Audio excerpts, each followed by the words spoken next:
Welcome to the OBR streaming network for a brand new edition of Things I Think I Know About the Cleveland Browns. My name is Brad Ward.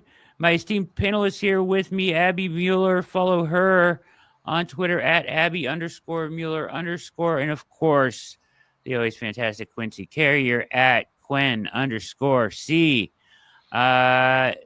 Fun couple games for the Browns in prime time. They've been lighting up the scoreboard more than they were before. Wide receivers looking good. And then we had our, the back-breaking turnovers that come with Jameis at the end of this Broncos game. Well, not at the end, in the middle and at the end, but he tried to come back from both of them. But my thing I think I know, guys, is that squeeze between those plays and what we've seen in Pittsburgh and his 4-game sample size so far. I think he's been excellent at times, like really, really good outside of the turnovers. Now they threw the ball. He dropped back over 60 times. He threw it 58 times on Monday night. My thing I think I know is that I think when examining your other options, the Browns are going to say that he is their best option and that they think they can mitigate those turnovers. And there's a lot of stuff about a tiger changing his stripes and all that stuff, right? Like Jameis is who he is. But if you're throwing the ball 58 times, a lot of quarterbacks are going to turn it over 2 or 3 times, right? So my thing is this. If that's the case, if that's what they feel they need to do and make Jameis their guy for next year, you have to surround him with everything possible to eliminate those things. So step one would be you have to have a running game. You have to draft a running back. You have to attack aggressively the offensive line. You cannot be one-dimensional like you are right now, like they were last year with Joe Flacco. Same situation, right? They became completely one-dimensional, and look what happened in the playoff game, right? So I think that you have to surround him with an effective run game. And I know that Nick Chubb has not looked like Nick Chubb yet.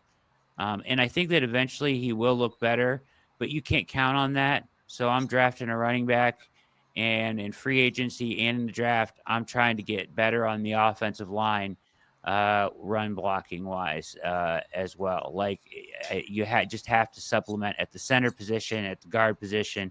And certainly I don't think you can count on DeJuan Jones at left tackle. So these are all issues of need.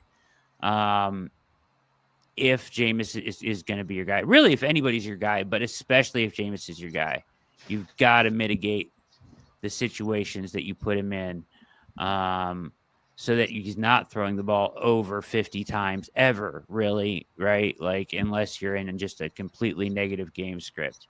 The other thing would be, obviously, the defense needs to be better, but my focus would be on making sure you put a run game around him if you're going to bank on him.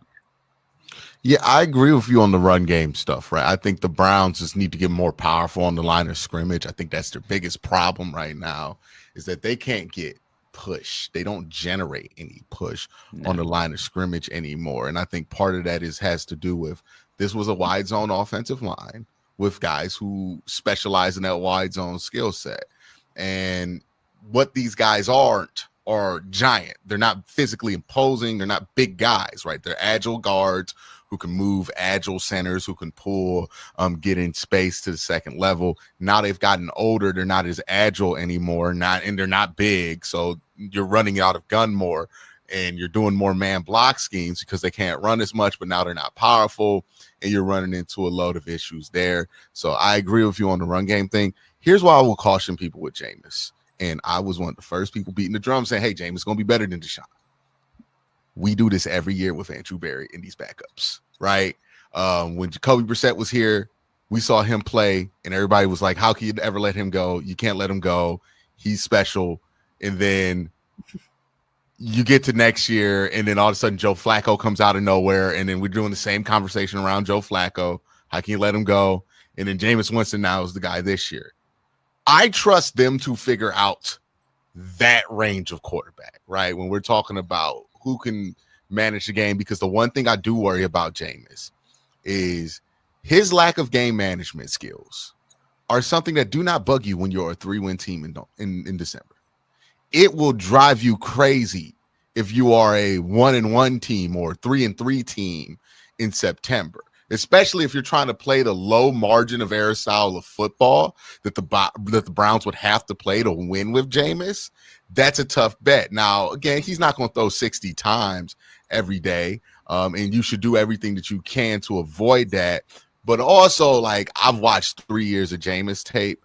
I don't think his issue is that he makes bad decisions. It's just that he's not a consistently accurate passer of the football. Sometimes he fits balls into really tight windows. Sometimes he throws a football and you're wondering what he was trying to do with it.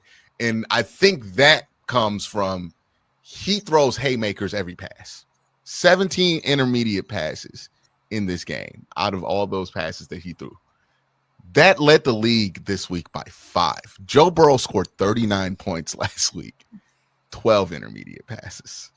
Jameis Winston, 17 intermediate passes. Can they take him in the offseason, and can coaching impact that? Because he went through a stretch in New Orleans where he was like 17-3 touchdown to interception or something like that. Right. I think he'll always have stretches, right? Like, I think also what happened in that stretch in New Orleans was that he was hot, right? Like, he was on a tear. He was accurate. The thing where I'm hesitant to say that coaching is going to fix that from Jameis is this isn't coaching on why he's making these interceptions. Like, so some of it is like, here's where I'll just push back a little bit. And I agree with you. At times he's inaccurate, but like the two in the Broncos game, for example, obviously the second one was wildly inaccurate, but it was also a risk reward.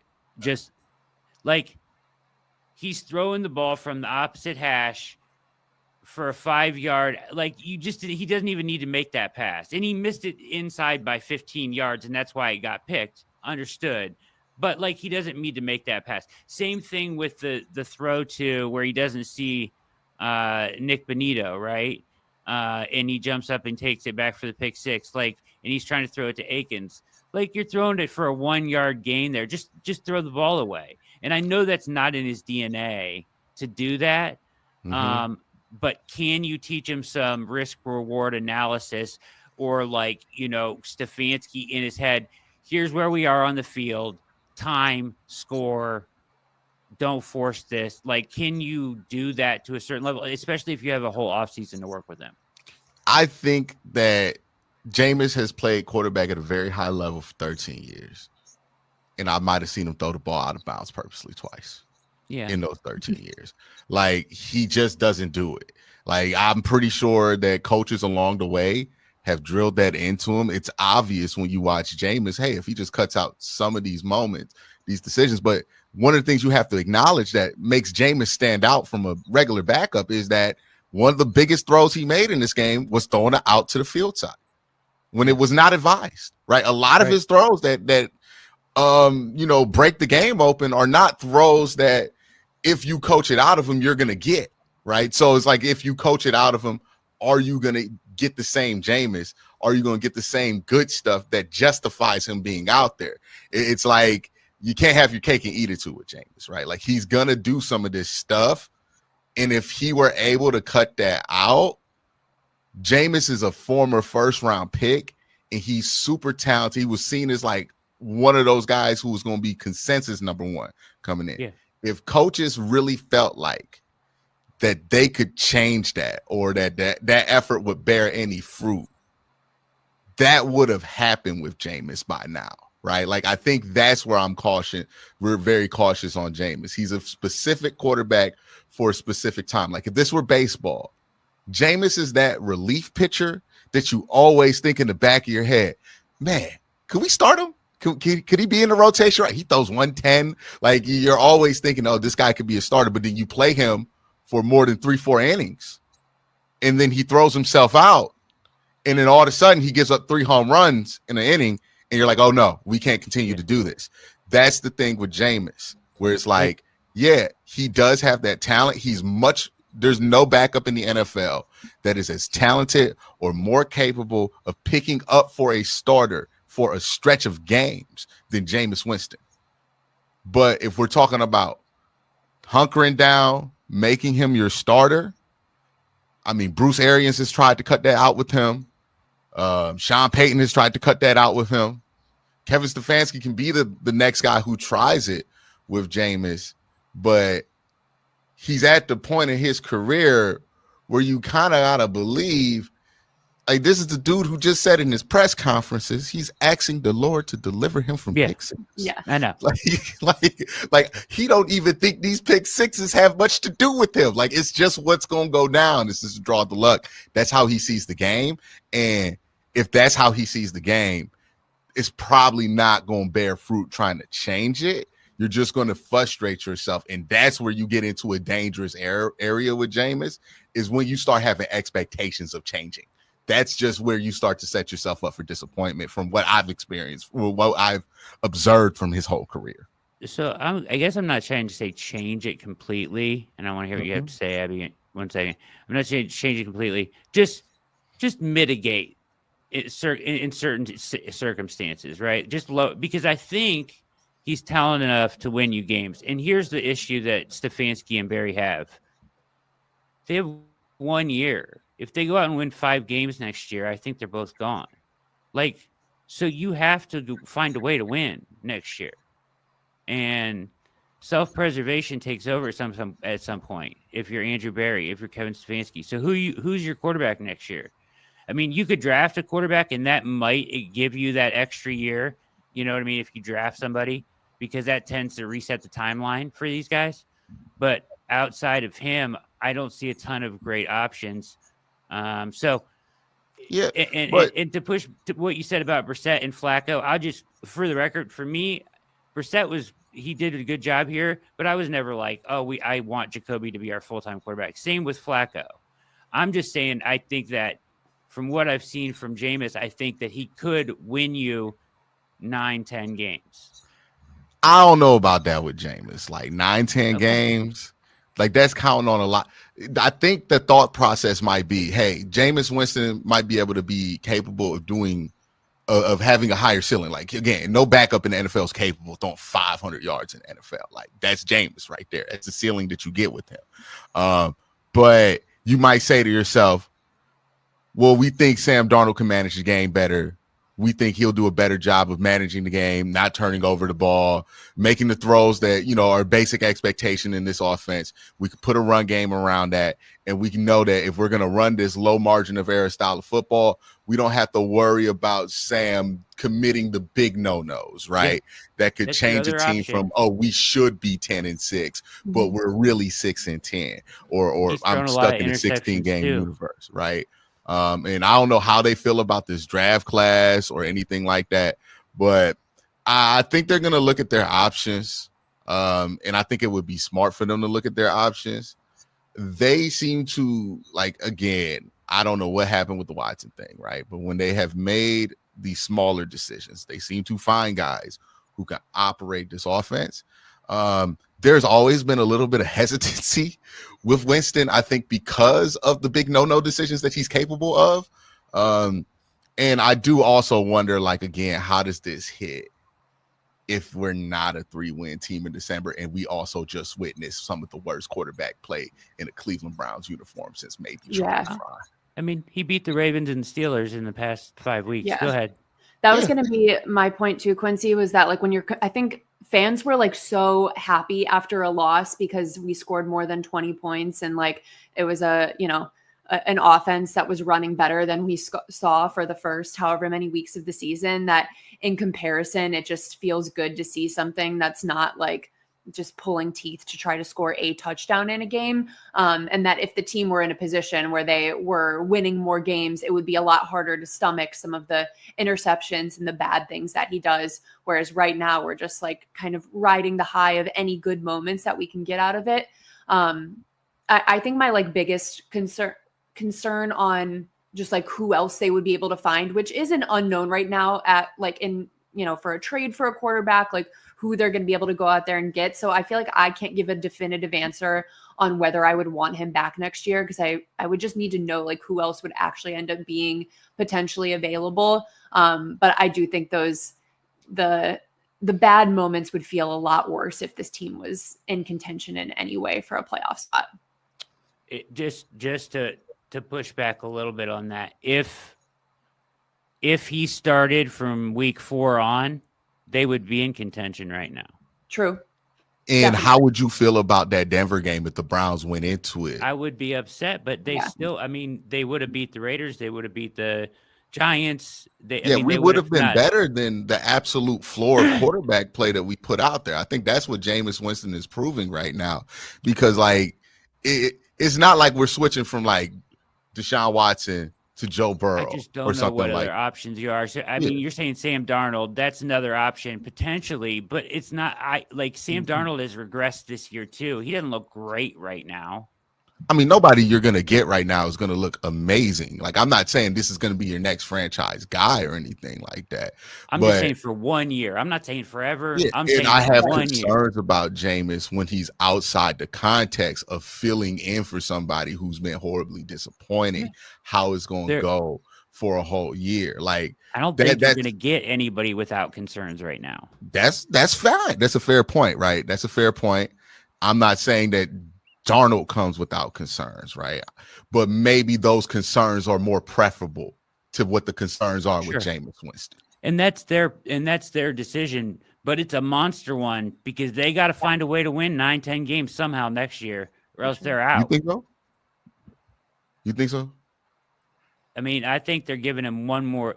It feels like they're giving him a mulligan here, right? I think they're giving him a mulligan on the whole Deshaun thing. Like, yeah, but so it's if you're going to give him a mulligan on the Deshaun thing, I think you're going to expect that it's going to take more than 1 year to kind of come back from that, though, right? I guess I think that Andrew Berry all along has said we expect to be competitive in 2025, and I think Jimmy Haslam takes him at his word. I think it probably depends on how bad it would be in 2025 too. Yeah. So around 500. Around 500. But if they win 5 games, I think it also matters how you go and win 5 games. Like how it looks if you like. There's ways that the Browns like incredible, and it's the defense struggling again. There could be a range. There could be it can change so much. Like I just don't like the idea of the Browns making decisions thinking, "Oh, we got to win 10 games this year." Me neither. That's not going to be a successful way to make these decisions. And I don't know if that's even the case for them. They just got to make decisions for what makes the most. It is. It's scary though, because then they go into then it's natural whether you try to or not. And as much as Andrew Berry wants to talk about being the custodian of the organization or whatever, at some point you go into self-preservation mode. If that's how you feel, back against the wall, you feel like you got to win. You're making decisions for 1 year and not the future of the organization, and that's where that gets scary. So. Yeah, and I'm gonna be honest with you, Brad. Like I like Jameis. I like what he can do for you. But if I'm in a position where I could get fired, Jameis Winston is the last dude I am picking to be the starting quarterback for me. That's fair. Because that is somebody who couldn't absolutely get them interceptions, get people fired, right? Like, so if that's the case, then I think they're going to we'll see how based on what they do in free agency, right? They run it back with Jameis or they just go Justin Fields. We know that there's not that much pressure on winning in this specific year that they're going to lose their job. But if they go out and they make a panic move for Kirk Cousins, or they give Sam Darnold Geno Smith money, or they go out and really court Aaron Rodgers and sign him to a bigger than whatever Russell Wilson got deal, right? Then I'm they feel real pressure to win 10 games. But if they running it back with Jameis If they just like throwing out Justin Fields, that tells me internally they're looking at this like, hey, we're rebuilding from whatever happened with Watson, and we're going to re-up and try to be a really good team again in 2027. Yeah. Or at least a championship window they're going to be building up for a championship window in 2027.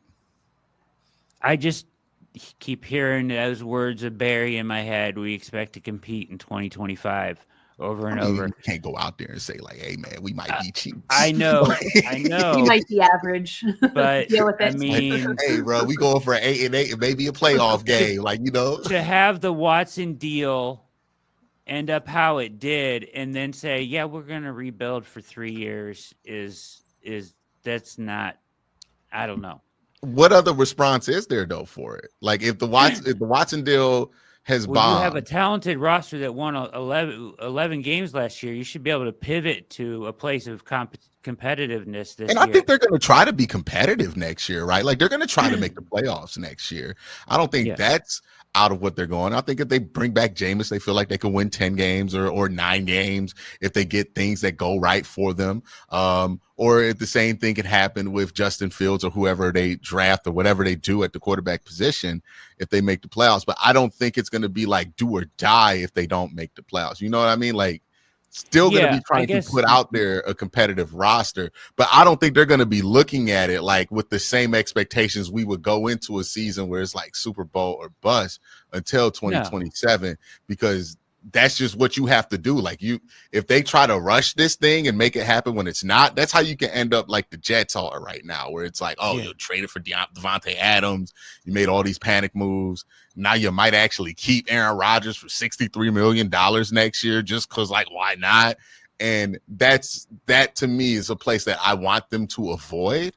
I get the concern there, but I think if they're operating this how we expect them to, they're probably going to come from a place of like, hey, we're going to try to be as competitive as possible this year, but we're also not going to sacrifice 2027 or these years once we're free of the Watson contract to really build on top of what we have to do that. Like you still got Miles, you still got Denzel, you're going to be competitive if you put together a decent offense.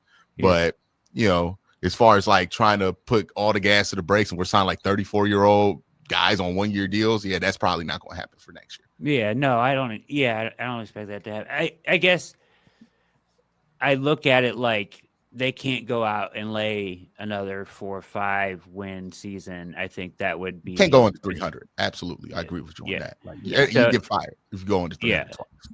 Yeah. So if they go around 500, sure. But I do think, and it's just where we disagree. I do think they could get Jameis to a place where he could win 9-10 games, and it's risky, but I just don't know what other options they have. I do think the safest option they have for their jobs, which also does kind of scare me, is to take a rookie quarterback, because that generally resets your clock and gives you more time if you take a quarterback high in the draft. I would love to know what kind of internal conversations they're having about this, Watson, like what the postmortem is, because if the rational take on it is, if you realize this thing is a failure, that resets the clock. It's like, okay, we're not firing anybody because the trade went bad. We don't think it's anybody's fault specifically that the trade did not work out. It's just he wasn't who we thought he was. He didn't live up to expectations. Okay, we're going to go on from there. And then you kind of have to start a new window from there.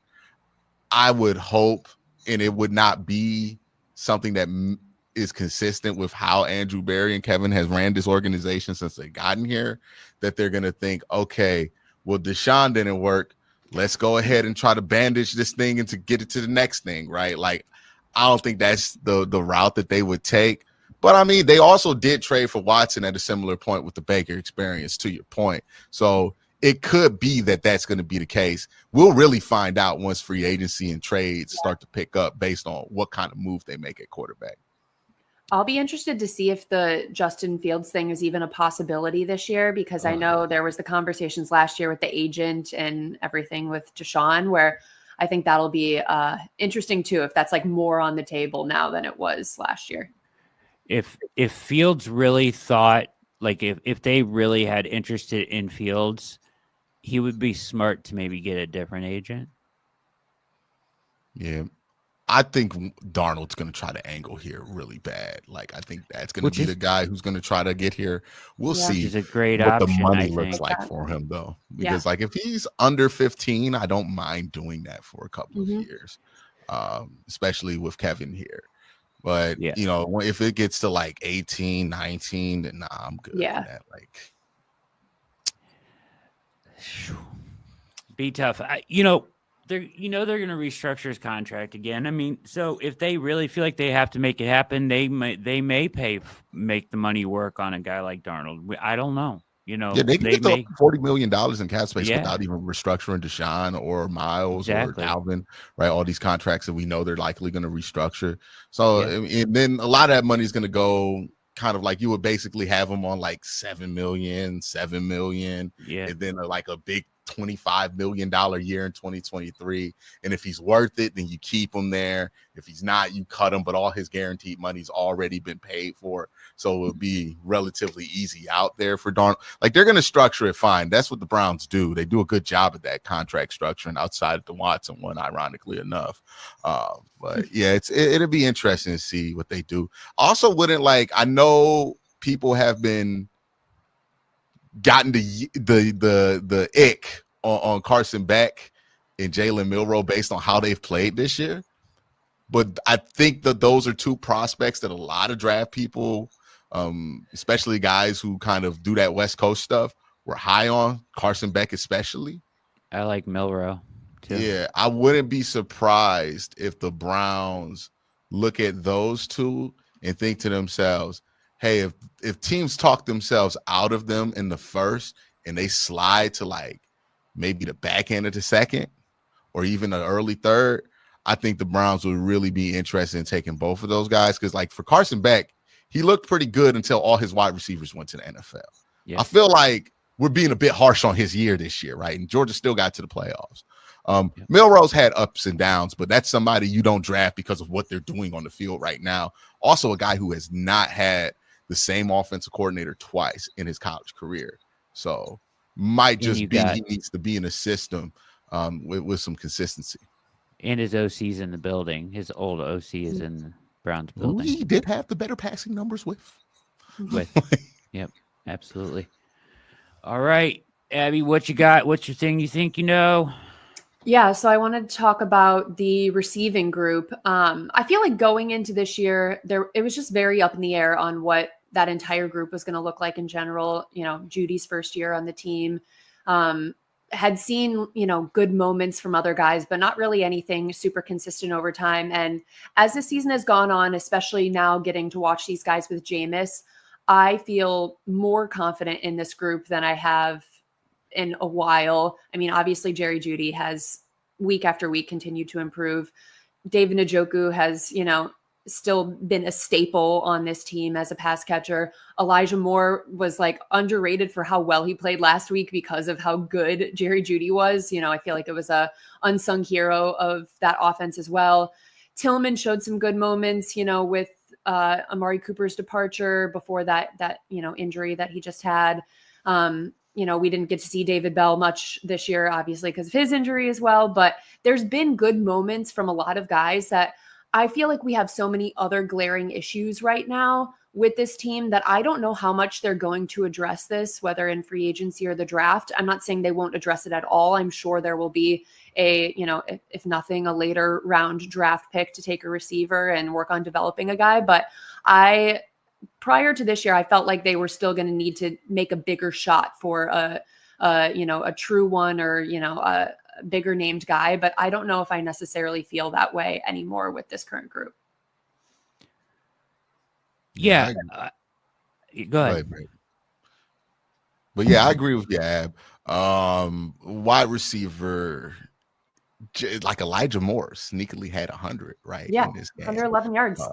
Like Mike Woods had a pretty nice game there, Mhm. doing basically like 30%, like we discussed it, like 60% of what Cedric Tillman was asked to do, right? Like he did a good job doing that. Now, part of that was that 39 might be the worst corner in the NFL for the Broncos. Levi Wallace. Yeah, he's super easy Tough day. inside releases all game on man. It was crazy to watch all game. But Just yeah, standing straight I up. think you walk out of that game and you just walk out of like, it's not just this game. I think the game's just a cherry on the top. But Yeah. Jerry Jeudy's been consistently putting up 70, 80, 80. And like going back to the Watson games, only receiver that we ever talked about positively during that whole thing was Jerry Jeudy. Mhm. Right. Like everybody else did not get anything done. And it's hard to get anything done when your quarterback's throwing for 180 yards a game. But Jerry Jeudy was the only one that made some plays during that time period. Mhm. I think they found something with him. I think he's in the right fit. And this just goes to, I think, my argument for why you should stay consistent as a team, because this is the result of a team that has had a plan for Jerry Jeudy since he was at Alabama, what he should do, what he shouldn't do, what he's going to be good at, and what that's going to mean for his development.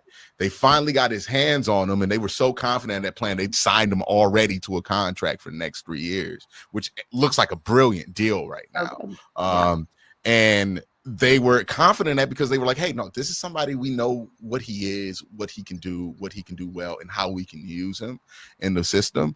And now you're seeing him start to blossom and develop because he's truly right for that system, and you're not consistently changing things around, right? He went through so much turnover in Denver. So many guys come to him. I got a new plan for you this year, right? For how we're going to use you. This one is simple. It's like, hey, this is what we're going to do. We're going to have you play this role. Here's some Amari Cooper tape, and get to it, basically, right, with Jerry Jeudy. And then they traded Coop, and then, he was able to explode on top of that. So, yeah, he's been excellent. Surprise yak guy at times. Like, he's really fast. Like, you didn't really see that much in Denver as well. What he's not going to be is, like, catch through contact guy, 50-50 ball guy. But he is route guy. Like, he does have that in his bag. And nobody loves route runners more than the Cleveland Browns, because we just love just adding more and more route runners every year in the draft. And Jerry Jeudy seems like an excellent addition to that. Yeah, Jeudy has been listen, like, I did not know, like, the way he played in the Pittsburgh game in the snow, like going up and high pointing the ball in traffic and on key third downs. And then to take that into performance in Denver, like trolling the crowd as they boo. Like, I did not know he had that kind of dog in him. Honestly, I didn't. And it was impressive, dude. It was impressive. That was crazy, dude. Hey, also, testament to, hey, when you hate going to your job, you're not gonna be that good at it, dog. Nope. Like, it is clear that he hated working for the Denver Broncos. Like, the hate was palpable, and they hated him too. They were booing him like LeBron James came back to Cleveland in 2011. It was not like, what he do to y'all? Like, we need him in a revenge game every week. Like that's also proof of like how motivating your hatred for something can be, because he was like, there was nothing stopping him that game. In the first quarter of this game, he ate Nick Bonito up on health. Like, just swallowed him. I'm like, how? I've never seen that from him. No. I didn't know he had that in, and it was crazy to see. But, like, you put that and the 5 weeks before it, the performance in the Pittsburgh game, his, him after the game saying, I'll trade the yards for a win, like, if you recall in his introductory press conference, and Pete wrote about this week a little bit, he said that he repeated it like 3 times. It just feels good to be someplace where somebody believes in me. Yeah. And like, and that's the whole thing. It's like they empowered him here. You know what I mean? And something that they never did in Denver, obviously. But like, to Q's point and your point, I mean, just a massive difference. Anyways, said Tillman, I think, is tremendous. I don't know what they're going to do to Elijah Moore. He's been great, but I don't know what you do with him. I don't know what his price point's going to come out at. He's not even 25 years old yet, which makes it even more weird. So like He would seems so love to much bring older him than back. that in my head. Like he I does know. not seem like he could be that young. Yeah, And- you and- can get him back for like the next 3 years under like 5 million APY. Like Oh, his valuation's at perfect. like 3 right now, right? Like, I know. and Yeah. that is the type of person that the Browns are like, hey, no, we're gonna buy low, get you a couple years, on the Yeah. back end, and then just because what we really need to do is be cheap but young for like the next year and a half, and then we'll be out the Watson Woods. Yeah. And Judy is good enough, like, to be your number one, right? At time, like at least for a year, but like he won't stop me from going to get like a true number one if he was there in the draft or whatever. You know what I mean? Like at some point, I'm not saying this draft or whatever. Like, but when the time is right. So He's also I agree with you. You want to have a wide like. It's kind of like when Amari Cooper was here, right? And Amari Cooper was the one, but actually, let me throw this to the Chargers back in the day. It's like Keenan Allen was always the number one receiver for the Chargers. But you wanted somebody like Mike Williams who does some of that number one receiver stuff, right? Like the 50-50 balls, the deep balls, and stuff like that.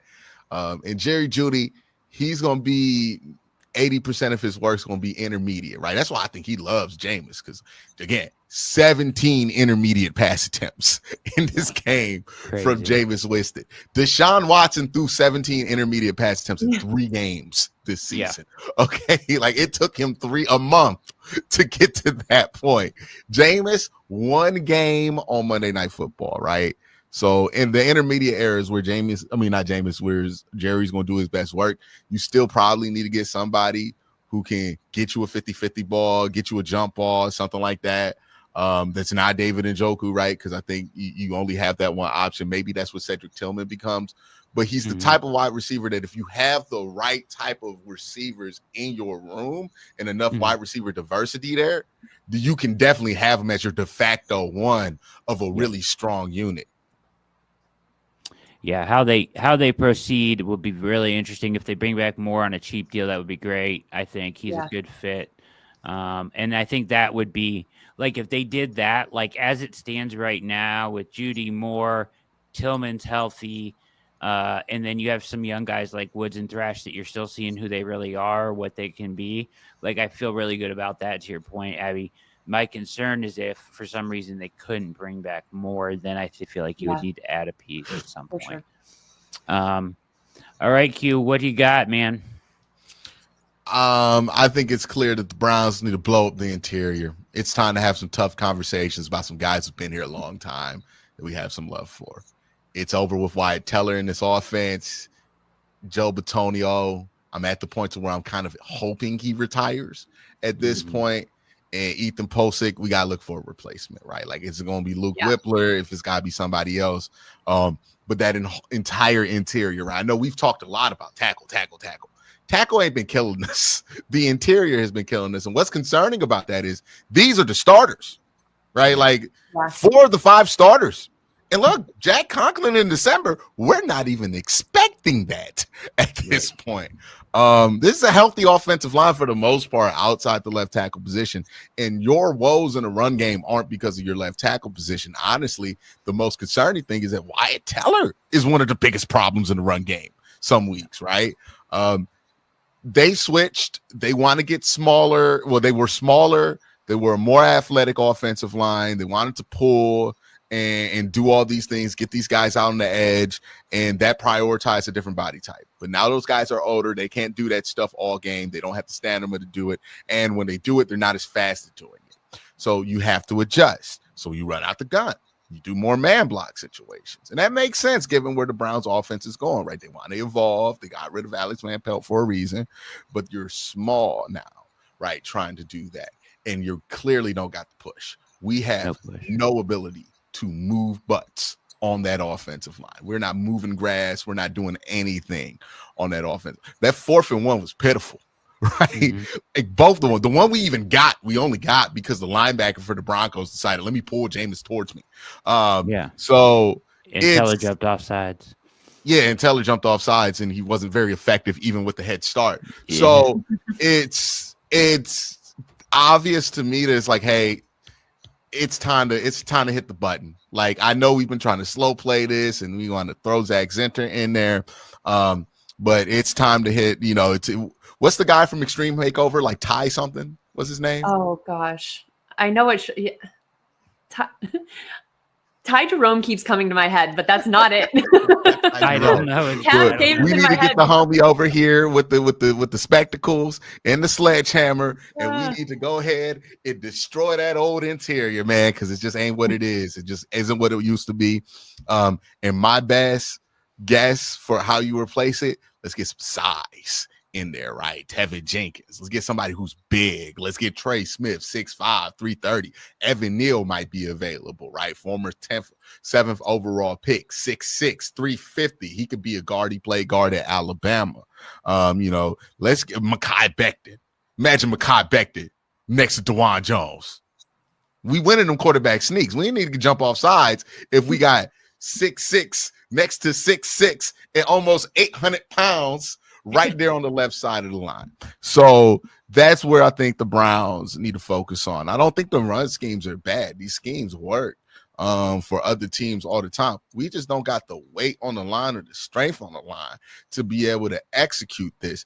And then if you had that, I think Nick Chubb would look a lot better, because when he got out in space on that screen, he didn't look slow to me. He didn't look like he didn't have the burst to me. I think what's been struggling for him is the contact balance, but I think that's just him not lifting as much as he's used to lifting and not feeling like Nick Chubb. So give him an offseason, he'll be much better at that. But none of these runs I'm looking at like, oh man, the old Nick Chubb would have cut that one up for 25, because there's nothing there. The only runs that they've had success have been with Jerome Ford. And I think that's for a specific reason, because Jerome Ford can get to the edge. That's how he runs, right? He runs away from that line of scrimmage.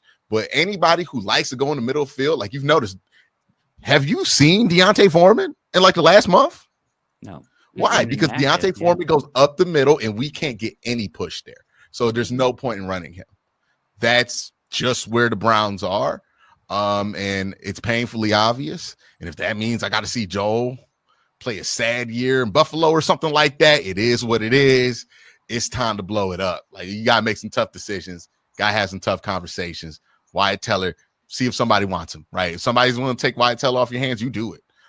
Because you need to clear this out, get younger, get bigger, get stronger. They started it by drafting the young man out of Michigan, Zach Zinter, who's a big boy, but more of that, right? Like, I want a center who's 6'5". Like, I want strength on that line of scrimmage sooner than later, because we're just on the interior. We're just getting our ass whipped every week, Yep. Makes them so one-dimensional. There's no room to run up the middle. And I agree. I mean, they have to fix it. And I don't know.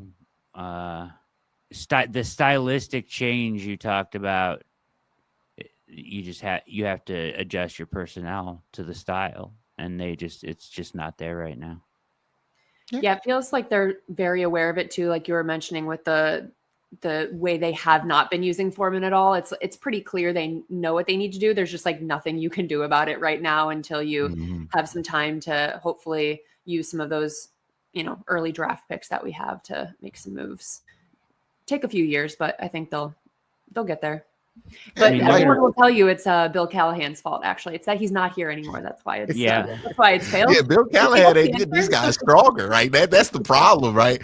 But this is a good year. Like, my silver lining of this situation, if you need guards, this is a great year to get guards. Yep. Free agent, draft. There's a lot of options, right? Like, thankfully Ryan Day has been so incompetent. I think Donovan Jackson might fall to the second round, right? Like, you can look at like guys in free agency, Mekhi Becton, Trey Smith, Pat McCarry, Tevin Jenkins, Will Hernandez, all available, all probably under that $8 to $7 million range, can definitely start for you.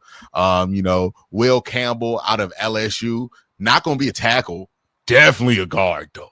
Definitely a guard, right? So you got a lot of options there with the interior, even at center. Josh Myers, he's playing right now, Thursday Night Football. Parker Brailsford out of Alabama. Jonah Maheim out of USC. There's going to be guys in that interior, and a lot of the tackles in this year's class are going to be guards in the NFL eventually, right? So even somebody like Kelvin Banks, people project him to be a better guard than a tackle. So It's hard to find fortunately, even a tackle in the first round. yeah, I mean, like it's just not the year for tackle. I banged the drum last year for tackle.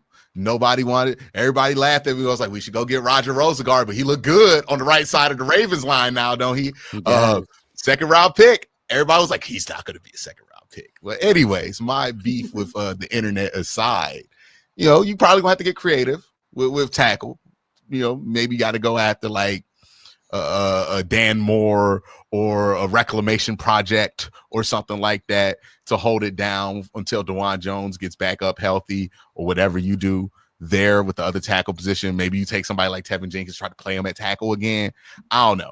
You got to get a little creative there, but guard, there are solutions there. There is no reason to just put your hands up and not do nothing at guard if you're the Cleveland Browns. And the same goes for center. And if they run into this offseason and run into next season doing nothing on the offensive interior, then and if they struggle, that's going to be on them entirely because this problem has been visible in my eyes for like 2 years. I get not wanting to roll with it last year because you had a lot of belief in Jed Wills. He's a former 10th overall pick. But, I mean, I feel like that bridge is burnt, right? Jed don't seem like he's coming back anytime soon. I don't think the Browns expect him back. So, yeah, it's to me that interior, got to blow it up, got to get some new guys in there. And I understand it's going to be tough to do that to somebody like Joel, but you got to make the move, man, because he's not making you better anymore. No, unfortunately. Tough to do to Joel, but, I mean, it's that time, business decision time, and, yeah, absolutely. Great stuff, guys, as always, on things I think I know about the Browns here on the OBR streaming network. Make sure you follow Abbey Mueller at Abbey_Mueller_. And of course, Quincy Carrier at Quen_C. Keep it locked at the OBR streaming network. Hit like, hit subscribe on your way in or out. We appreciate you tuning in as always. And have a wonderful, wonderful